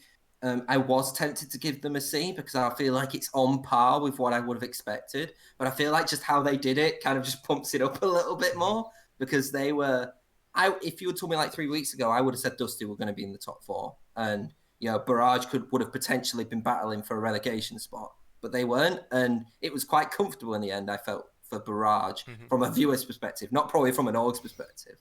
But yeah, I also gave them a B. Do you want to move on to BT? Because I think this is an interesting one. Yeah, I gave them a B as well. Obviously, they've not looked as good as in spring, so and they would have, I doubt they wanted to kind of take a step down. So for them, it's obviously not been a great split, but at the end of the day, they are still first in the group. 8 wins out of 10 games isn't an awful record. So I think a C would be harsh, but at the same time, an A is like, I think A is when you've been at least at your target or above it, and they clearly haven't been. So Yeah, I gave them a B. I think a C would be a bit harsh, but yeah, another B for me. I gave them a B because again I look at that group and I was like, to be fair, yes they topped it, but it was not comfortable. Hmm. The games which they'd won, some of those games they could have lost. Like, it makes you think like, so if they had lost that Singularity game, they wouldn't have been top. Like right now, Yeah. Riddle would have been above them, and that was a game which you would have arguably said they should have lost. So. And there were a couple of games like that. So yeah, I gave them a B. I think it's on line with Barrage. While I think Barrage is kind of like just because they've overperformed a little bit, I think that BT kind of got what they wanted, but didn't do it to the level which they have for me yet to put them up. Which one's next now? Dusty. Dusty. Dusty, I've gone for a C. Okay. Bit of difference. This is good, right? Okay, cool. So Dusty, I guess they wanted to be in playoffs. Like, if that's what everyone expected, that must have been what they expected at least themselves. So yeah, I don't know. C just seemed like kind of bog standard for me. They didn't get to playoffs, so obviously they've not quite reached expectations. At the same time, it could have been worse. Like, they were still only one game from relegation, and they had a little period towards the end of the split where they did actually look pretty decent and got a few wins on the board. So I don't think it was the worst split in the world, but again, probably not what they would have hoped for. So that's why I've gone for a C. So I've gone for D because I just don't think they've done. I had to kind of get off what I thought Dusty was going to be. Because if you go off kind of like, people go back to my tweets and see what my predicted table was, I had Dusty bottom. That's because I knew nothing about Dusty, like absolutely not. I knew Jack Spectra, and is Fitto on there as well? Is it Fitto as well? Who's on there? Yeah, so I knew a little bit about Fitto and a little bit about Jack Spectra, but the other ones I didn't really have that much knowledge of. But from what I know, like Dusty should have been a lot better than what they were this split, and they would be incredibly disappointed to have not got playoffs in. I say that Barrage did very well, but for me, this was Dusty's to lose. All Dusty needed to do was to just remain consistent and actually, do decent. And I think they would have actually got playoffs at this point because the top three was always going to be there, even though it was a little bit shaky at the end with the top three. But fourth always looked like it was the Dusty spot at this point. For them not to get it, for me, like a C is like, oh, you've done it, but you've not really performed well. They didn't do it, and they didn't perform well, and so I think it's quite a disappointing end for Dusty to, despite obviously being able to go again next split, to not be able to go into playoffs at all. I think will be disappointing with them. That's true. That's fair enough. What is your lowest grade out of interest? My lowest is E. E. Okay, I only went down to D. I'm not quite as mean. So maybe that's why. Maybe if I were like a bit more stretched out, maybe that would have.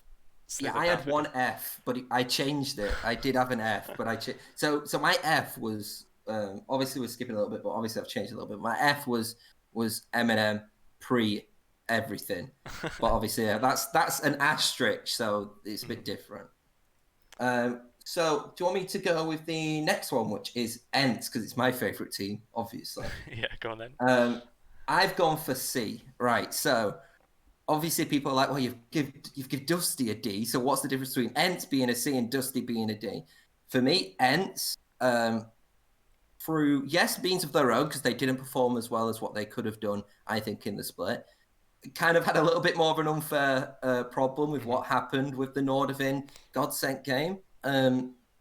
Obviously, if Nordavind had won, if Godsent had won anyway, then it might have been a little bit different. But for me, the fact that that was such a big decider kind of ruined it for me. And the fact that obviously when they were playing BTXL, they knew at that point they had nothing to play for. And I wonder if an ENCE, which had something to play for, would have performed a little bit better in that game, because it must have been disheartening. Yeah. So for me, while they didn't reach the goal of being top four, which is what they were looking at this point, I actually did think they performed pretty well from an organization's perspective. You got to think they came in kind of openly admitting this is a branding thing. They obviously they choose success as well, but it was a big branding thing to kind of have all from the same nation. And for me, arguably that team is the best team not to have made playoffs, in my opinion, out of the rest. So that's why I did give them a C. It's the low C, but that's why I put them there. So it's a team you actually through predictions you thought they were the best team in the league, and they've come second bottom. And you still give them a C. No. So the difference with predictions, is because I always thought, and this is you know this. You're just saying this just to annoy me. Is that I always thought that XL were one of those sides which could actually pull off victories, and that's why they were so high in my list. Because out of all the other games where it's like, oh, this is like an 80-20, like the ENCE games, I was always like, oh, this is more like a 50-50 kind of game, or could be. So that's why. Okay. But for me, it's a C because I put them in C tier. Like when we did our tier list as well, they were a team which was in my C tier, and despite them not making playoffs, I think that they actually showed they had a good showing for themselves, and I do genuinely believe if they maybe were in that other group, despite obviously the top three being a little bit stronger, I think they probably would have beaten Barrage and players like that. But obviously, we'll never know. Then what have you gone? I had C as well. I think that's fair. So you're criticising me, and then you're like, where did I actually have them? My predictions put them fifth. So superior analyst. Yeah, you had them fifth. Yeah. But I also had Singularity fourth. So never mind that.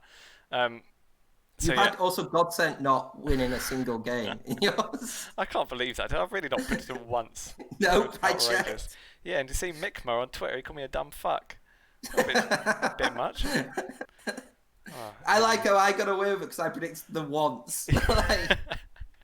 And that was against ENCE. The one game I predicted Godsent was against ENCE. How outrageous. So if I didn't predict that, ENCE would have gone 9-1 in my predictions. So. And we would have combined, given Godsent no games. Anyway, so ENCE, I had them C. Similar kind of thing. I don't think they would have expected too much more, and with it being more of a branding roster, I'm sure the fact that they're just kind of comfortably in the league still is fine. Like you see second from bottom, you think maybe it was a bit of a struggle, but there were 3 wins ahead of Singularity still, so it wasn't really close at any point. And they, again, like you said, unlucky to not even get in playoffs as well. So the fact they've gone for the branding thing and still got decent enough success, I'm sure they'll be fine with that. I also think that ENCE are a couple players off. If they can keep some of these players, they're a couple players off having a really good team. Mm-hmm. I think you keep like Taiki, you keep like Kevo, and maybe is it Nilly, the top laner as well. I think that you maybe could replace up with some upgrades. I think it could actually be a very strong team in another group. Then the next team alphabetically is Fnatic Rising. A+. I don't think you can't be any lower. Like we've banged on about Fnatic, obviously with the players. It seemed like an obvious one to me. Clearly, it improved a lot. Unbeaten team, and it's a team that I don't know. Did you put them top in the tier list? I had Munster top in my tier list. Yeah, same. I had Munster beating Fnatic because of pride and bravado. I was like, they made no changes. So what are they going to do? And they performed incredibly well. Like it wasn't just that they had won games and finished first. A little bit like BT, they had won games emphatically. They choked teams out. They played a style, and maybe that's a little bit more because they actually played a style and didn't experiment as much as BT. But yeah, for me, you can't give them more than an A+, because it was just perfect for them. I don't think they've reached expectations, and they did it in a very, very good way. Yeah, to be fair, I don't even remember there being matches where like they scraped their wins either. Like, well, off the top there of my might head, have been a couple, but off the majority, I was like, this is the team which is just choking you out. Like they're just literally getting victories. Because even actually, when you think back to XL in spring, I forget off the top of my head any of the particular games, but I'm sure I remember them being like the demise game. Yeah, the demise game where Kerberos was really carrying. Really, they shouldn't have won. Kind of like the game against Singularity, this split, similar sort of scenario. But yeah, I don't remember off the top of my head at least any ones like that. Fnatic, it kind of seems even a bit more dominant. But yeah, we'll see if they pull an XL in playoffs or not, or if they can actually keep it up. Then next one's Godsent. I've also given Godsent an A+. I have also given them an A+. Yeah, how could you not? How could you not give this side an A+? Like everyone had them bottom. We had them bottom in the. I don't know if did you. Yeah, I had them bottom. Yeah, I had them bottom. We predicted them to lose every game except for you once, and they're 5-5. Obviously, one of those wins was kind of free, but even without that, 4 wins out of 9 games they actually played for a team that no one expected anything from is ridiculous. Really good. And honestly, if they didn't get playoffs, I still would have given them like an A. Yeah. Just because I actually think of how well they've done. Like the A Mhm. plus is obviously you've got into playoffs as well, but like I do think that this side has by far gone above expectations. Like people obviously they say this kind of like, and we've said it as well. Oh, they've got that synergy, they've got the this friendship kind of barrier and stuff like that. But I think that while that's also been there, like they've shown that they can be really good players. Not all the time, but they've Mhm. shown that there is something in these players of the reason why, maybe Godsent did pick them up, apart from maybe being a little bit lucky. But like, you kind of look at like performances like, with C-Boy, and I kind of made it a little bit like that C-Boy carried the team. No, he just helped them win. That doesn't mean that, he carried the team essentially. Mhm. It just means that like he was a facilitator to that. But for me, Godsent were the surprise of the entire split. I was impressed with Fnatic, but every time I was like, this Godsent side is picking up victories. And obviously, they may have not picked them up as clean as other sides, but you've got to do it. And they're in playoffs because of that. And they Mhm. could potentially be third if they beat Nordavind, which Yeah. would have been like, they would have to be like an A++, I think, if they get third. But Well, if they beat Nordavind, then their first playoff game is against Barrage as well, and you'd kind of fancy them. Like, it's obviously they're not in the same group, so we've not really seen them against each other. But you wouldn't be too surprised for them to beat Barrage. I don't think they've got more wins in their group. So yeah, that'll be very interesting. Excited to see but what no happens. way they're the best side. It's Yeah, just that you cannot not give them one of the highest grade, the highest grade that we've give. yeah, exactly. And then a stark contrast. Then the next one is MnM. The lowest I gave anyone was a D, and obviously MnM got a D. Yeah, I don't know. It probably could have even been lower. Like, it was just a shambles, and you kind of they clawed a bit of it back. The fact that the changes obviously helped, and they got a couple of wins, and they were even like pretty close to not even being in relegation. But just like any split where you have to make like 5 roster changes, that's clearly not good. And like you could argue that maybe one or two of them, Barcode especially, he's been pretty hard done by with it as well. So to have to kind of like, yeah, just screw over a player a bit and make all these changes, clearly not a good split. To be in relegations anyway is clearly rubbish, let's be honest. And yeah, could have easily been worse than a D. If, like you say, if the changes hadn't helped, then it would be like E, F kind of area. Yeah.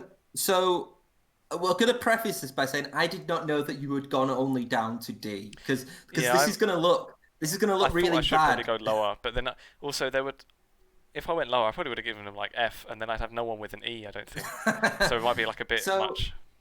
I went MnM with an E.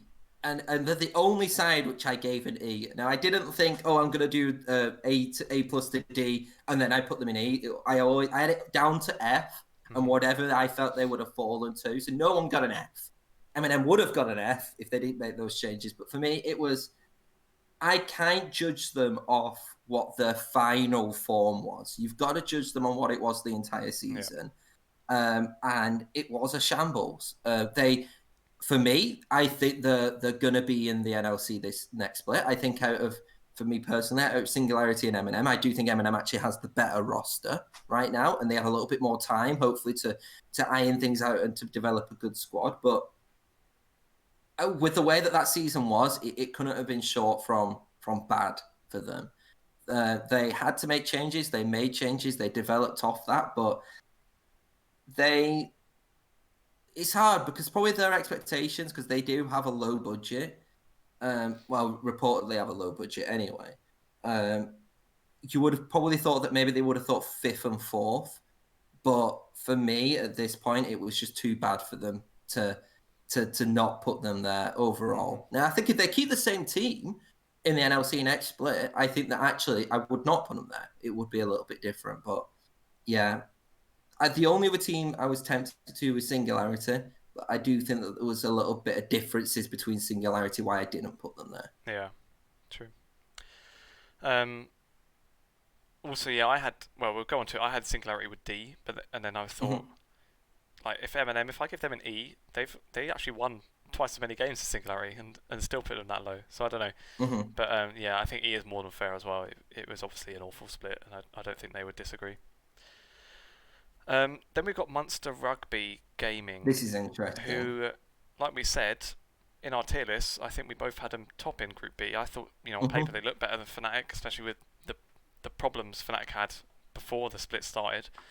And they're third, even behind Tricked. So I've given them a C. I don't think it's been a split that's been. You've been nice to them. Like, oh Give them no. a D. They're at least top 3 still, Tom. Jesus. It's You're disappointing. ruthless. It's disappointing. This It side should not have been where they were, and Mhm. and it's not just the scoreline. Like, you look at the scoreline, you think, okay, maybe yeah, C, but how they've played, apart from when Unforgiven's been actually like really carrying that side, has not been good enough for the expectations that this side should have done, and probably the amount of branding, the amount of time, the amount of effort, and the amount of everything that Munster resources have put into that squad. Anything bar a top 2 for that side. They're in losers bracket. They've put into losers bracket. For me, that's just as bad as kind of like what Dusty have done and what like another side which I've put in has done as well, because they've completely underperformed of what their expectations were. Like, nobody would in that camp would be like, oh yeah, we're happy to have been third, fourth, because they know they're in the losers bracket. They now cannot lose a single game. Where you look at kind of Riddle and Tricked. No, not Tricked. Yeah, Riddle and Tricked. Are they the second place teams in the other two? The other two groups? Yeah. They have the chance now to drop down and potentially climb their way back up. Munster don't get that anymore. That's huge. Well, actually, if you think back to like when they sign the players, those like little videos and things, I think it was Maxwell was saying like they want to win EU Masters. Obviously, they still can qualify, but they're making it bloody hard on themselves to actually even get there. Let them win.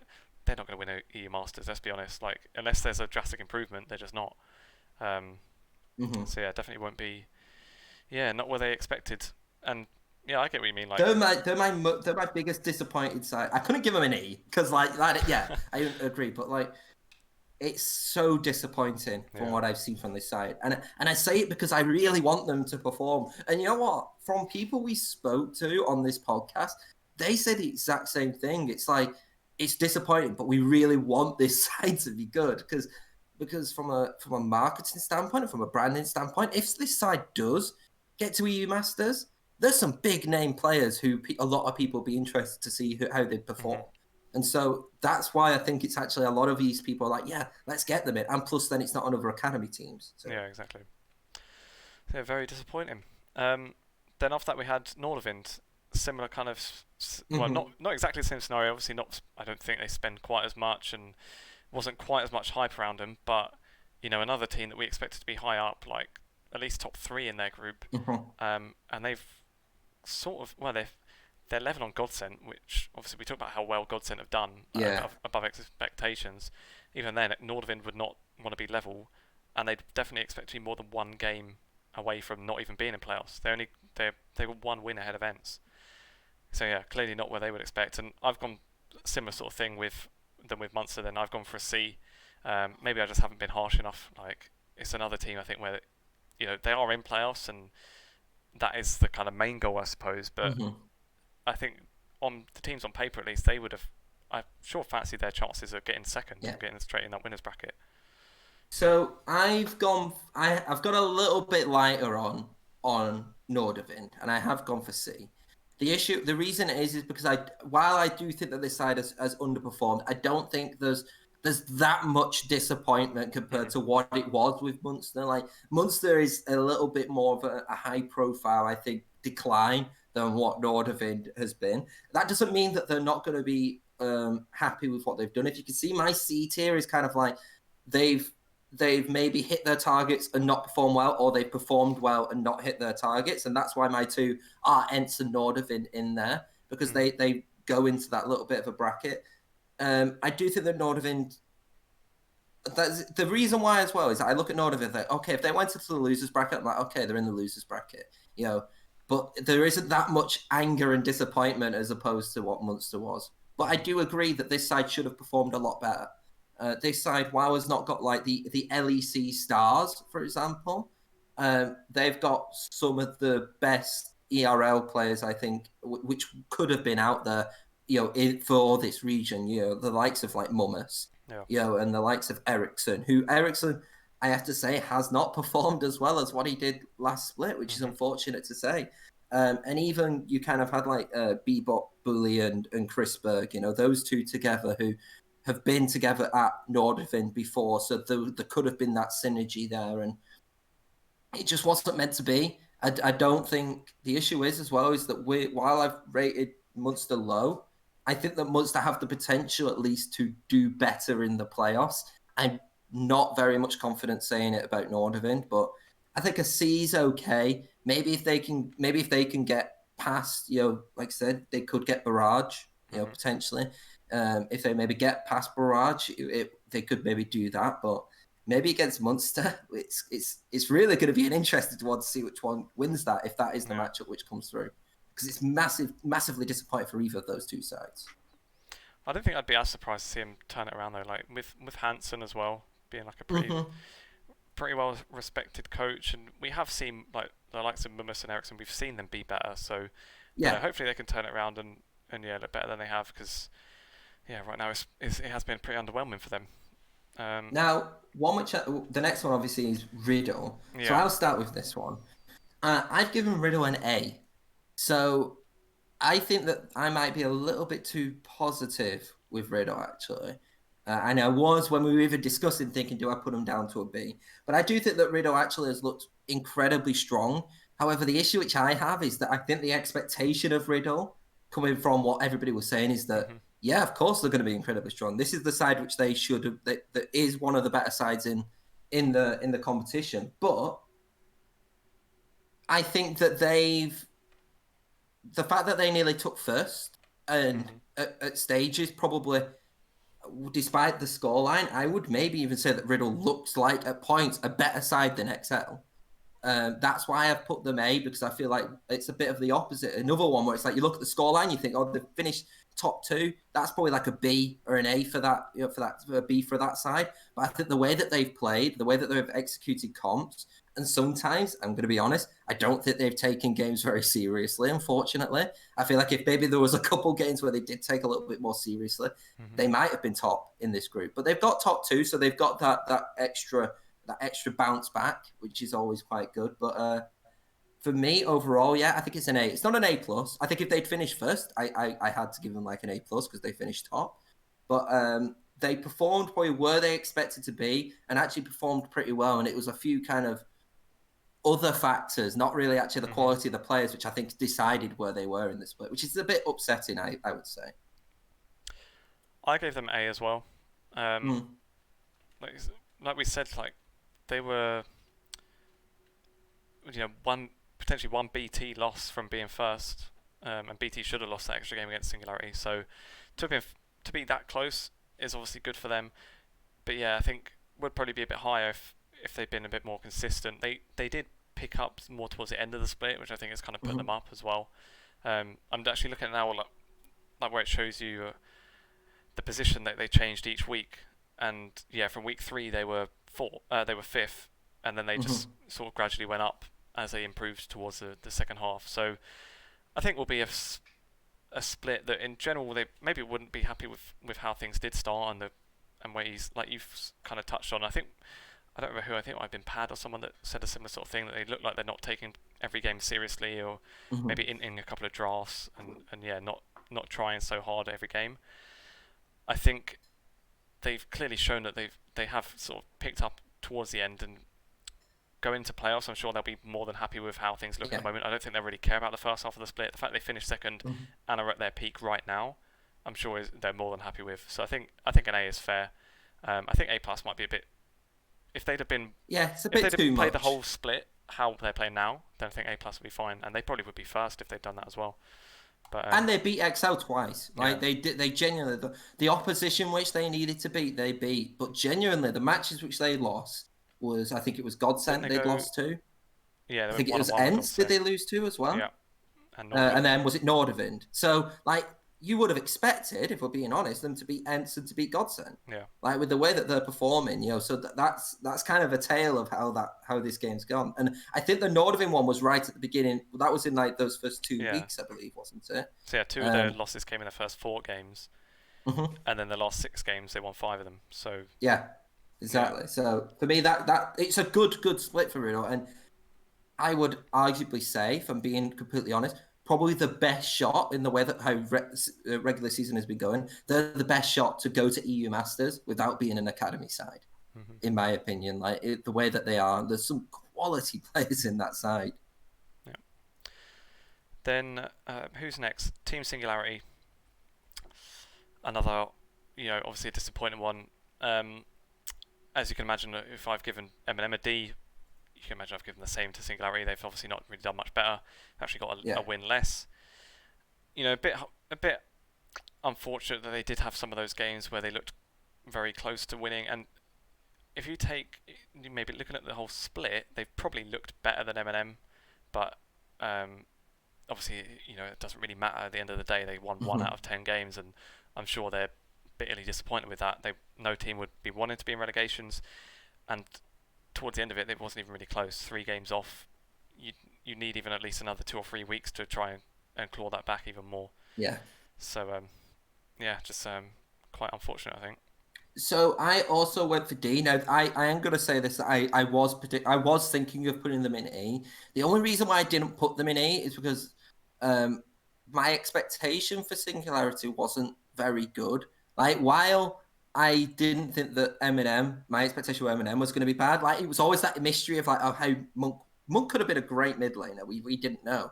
And then it kind of looked, if I'm being honest, while Monk was obviously the star of the show in their downfall at mid lane, the rest of the team, apart from maybe like Kakan, wasn't really that good at that period anyway. And it kind of got a little bit worse when they made the roster change and then finally got better. Well, I do feel like Singularity kind of looked a little bit better with each game and had winnable games, like quite a few winnable games. And maybe that's just me kind of being a bit like, am I going a bit too easy on him? Probably am. I think the last game, though, they changed out Varao, didn't they, I believe? With like a something like that. But I think that for me, the fact that they got a D was like, I didn't expect much from this side.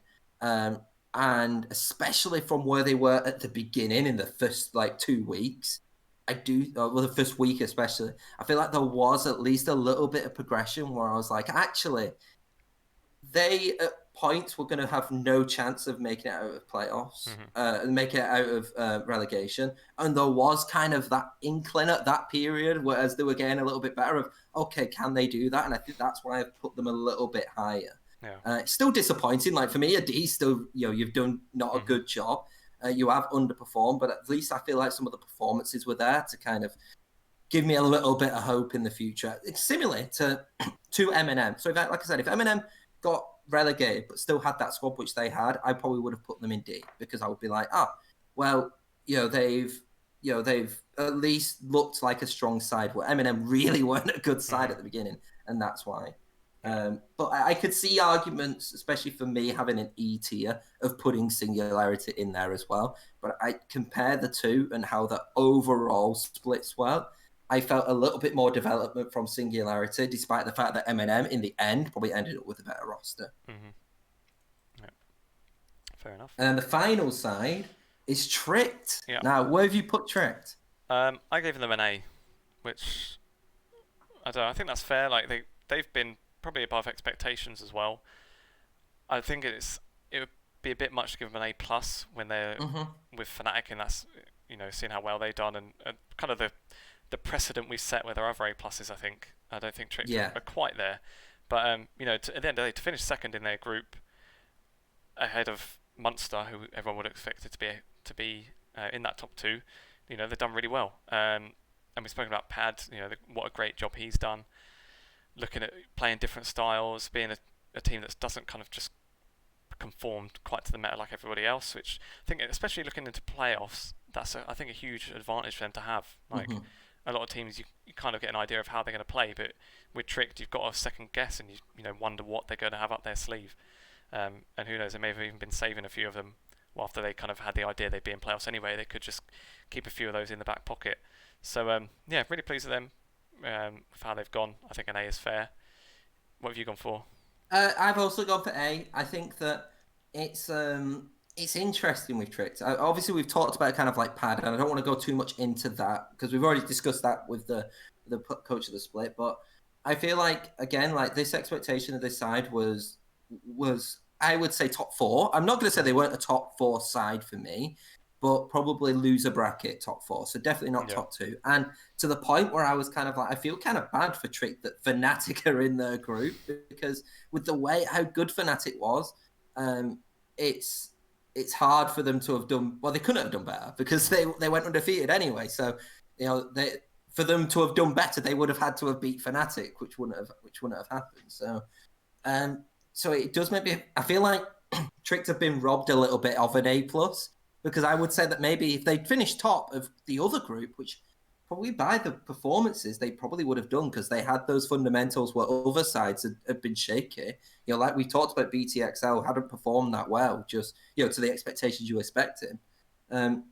Maybe they would have been an A+, but it's obviously you can't really tell that. And I think an A is a sign of a really good season still. And like I said, that the only reasons we give A+ is Godsent because nobody predicted them to do anything, and they potentially got third. And even if not, they've made it into playoffs. And then Fnatic, because they by far look like the best team in the entire split. Not even just off the record, just off the way they play. So I would say an A. So overall, I've done. Oh, do you have anything to say? And I was just going to say, I think with Tricked as well, I think they'll even fancy themselves in playoffs. Like second place, you obviously think, well, you're going to go against first in the other group.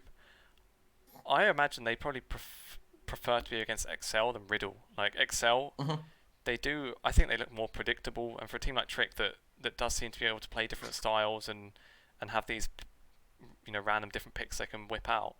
I think in a playoff game over a best of 3, I think they'll fancy their chances. I think against Excel, and I think they'll be pretty happy with the way things have panned out. And I believe as well is that if they win, I'm looking at the thing now. So they've got BTXL. So this is the big test for us. Obviously, we're not going to do these predictions because we don't know exactly when they're out. We'll definitely do predictions for them anyway. But like Tricked only need to win 2 games, I believe it is. Yeah, they only. So if they win, so they'll need. So if they lose, they'd have to win 3 games. Yeah. But if they lose, then if they win, they need to win this game and the other game. Because I'm talking about, while finals is important, it's all about those top 2 spots. So if you've made it into the final during a EU Masters, so it's either 2 wins or 3 wins. If Tricked beat BTXL, which I'm being honest, could very much happen, probably will lose to Fnatic. If we're being honest, then after that, all they need to do is win the winner of one of the loser brackets, and they're in the final, or the winner of the loser brackets, and they're in the finals.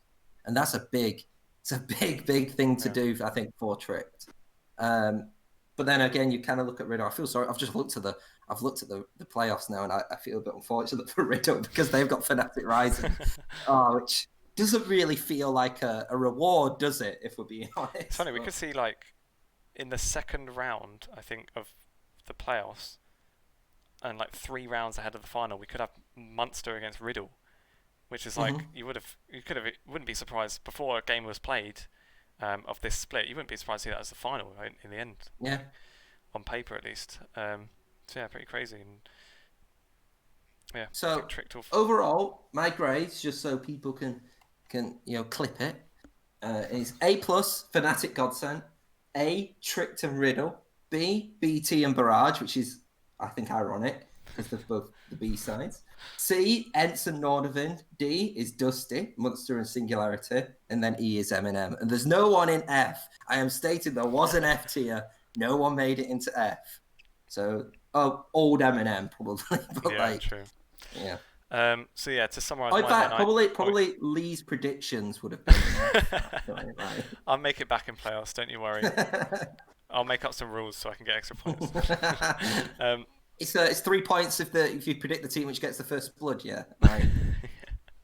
And then I'll slip some cash to someone to give a gift. So my summary then I had I think they were quite similar in the end. A+, Godsent and Fnatic as well. Then A, Riddle and Tricked. B, also the Bs in BTXL and Barrage. And then C, I had Nordavind, ENCE and Dusty. And only down to D, because I'm not such a miserable bastard like Tom. And I'm a bit more optimistic. I gave Singularity and MnM. But yeah, I think a lot of similarities there, and I think I don't think we'd be too far off where the teams would rate them as well. I mean, it's better than probably what our predictions table is, if we're being honest. Like, I don't. To be fair though, if we're going to talk a little bit about it, we might as well do. I got B. Like Frumi I got B very, very close, because I had Fnatic, Munster, Tricked, Barrage, Dusty, MnM, and it's obviously Fnatic, Tricked, Munster. Yeah. And I think you had Tricked, Fnatic, Munster. The wrong way around. So our group Bs are generally. You had really MnM, good. Dusty. You had Dusty relegated though. Well, okay, we had playoffs in Group B, very good. And then my A was ENCE, Riddle, Nordavind, BT, Singularity, Godsent. I had Singularity in playoffs. It's kind of a lot of those are from the first few weeks, because I put them. I think I had them 4th in my tier list, and I was just, I don't know. I really wanted that to be right, so I was like, no, this is Singularity. They're going to sort it out. It's fine. It was just split the first couple of weeks. We got 7 predictions for Riddle, and they finished 7-3. Same with Barrage. We both had 3 matches for Barrage, and they both won. And they won 3 games. I'm not sure we got the games exactly right, like which games it was. No, probably not. But in general, we were pretty close, I think. But apart from those couple of dodgy ones, like my MnM maybe and my Singularity were quite a bit off. But in general, we didn't do too bad. I think it's just funny because it kind of shows like. So when I used to write like football articles, I used to do like a player in-depth analysis of a Premier League player every month. This was like 3 years ago or something like that for a website. And I noted down kind of like what teams I had picked. And I realized that I picked like Southampton like 4 times. Out of everybody. They were like my most picked side. And because they were just such an interesting side to kind of pick, especially like 3-4 years ago and stuff. And it's kind of like that with like ENCE, why we picked ENCE or picked other sides as well. Because it's like, they're kind of like could they do an upset kind of side? But when you put it in a table, it looks horrible. Then you just, like you kind of see your biases basically when you look over this long. Oh yeah. When Megalodonis is like paid by ENCE, I was like, oh, it's not too bad. And then I looked at it and I was like, oh, it's really bad. Yeah. Well, he said paid by Barrage as well, but you've only gone for him 3 times. And to be fair, when you go against them, they usually win. So I'm sure they're happy to see you vote against. I'm positive because I mentioned it. I think it was the MnM game was one of the few times where I'd picked Barrage and they actually won. It was insane. I couldn't believe it. Yeah. But and just for those interested, the overall prediction scores right now, guests are still in the lead with 47. Tom is now second with 46, very close. I'm some way behind still with 41. But if you remember, with playoffs, what we do is if you get correct score and correct result, it's 3 points, or it's 1 point if you get the correct result. So there's points to be had. There's a lot into it. Yeah. And I think, we did it for the final last time. Like you got the 5 points on the final last time with the correct, perfect. Well, the score. Final's 5 points, isn't it? Yeah, and that was when it was a best of 5 as well. I'm not sure exactly how it is because the Leaguepedia page says everything's best of 3, and I haven't really seen anything that says otherwise. But you imagine the final will be best of 5. Even if it's best of 3, what we'll do is we'll do like so it's 1 point if you get the correct team, and then 3 points if you get the correct team and the correct score. Apart from the final, we'll do it 1 and 5 because it's a bit more fun. Yeah, a big one. And give me a chance, thanks, Tom. So we'll see then. I think that probably wraps up this episode then. Like I say, watch out on the 96 Twitter for our predictions once we get around to those. Obviously, we're just kind of waiting on the schedules first. And hopefully once we see the schedule, we can work out when the next episode might be as well. Got 1 or 2 people that are in the pipeline to get on. But it just kind of it's brilliant. It's brilliant recently, hasn't it? Like we actually have a schedule now a little bit. Like I mean, behind the curtain, there's been times where we've been like, oh, we haven't got anybody. We need a day. Like just message. Like. Yeah, exactly. But it's been nice. So we've got actually I think we've got 3 kind of two that seem a bit more nailed on, and one almost. And what we kind of tried to do, it may have been obvious so far, we're sort of trying to get someone from each team as well.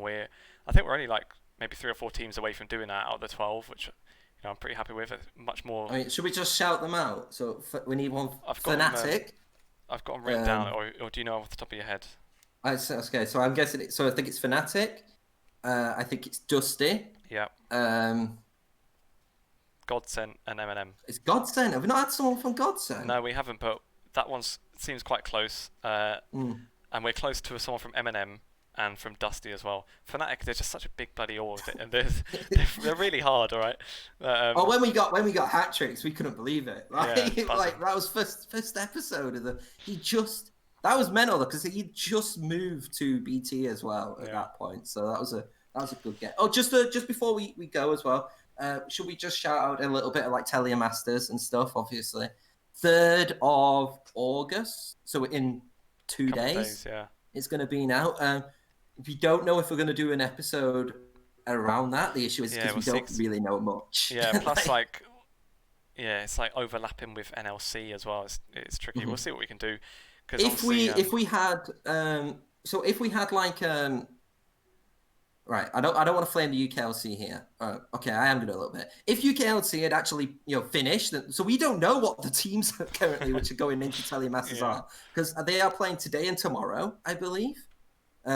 For the tournament, which is then on Monday, which is insane, really, if I'm being completely honest. So we might have then had someone on for an episode, but we don't know who's going to be the UK representative, so it would be a bit silly. But we'll probably mention it, I think, in the next one because it'll be going on. So so we could get someone from Telemasters and from the NLC, but we'll see. Yeah, we'll just see how the scheduling works and how things pan out.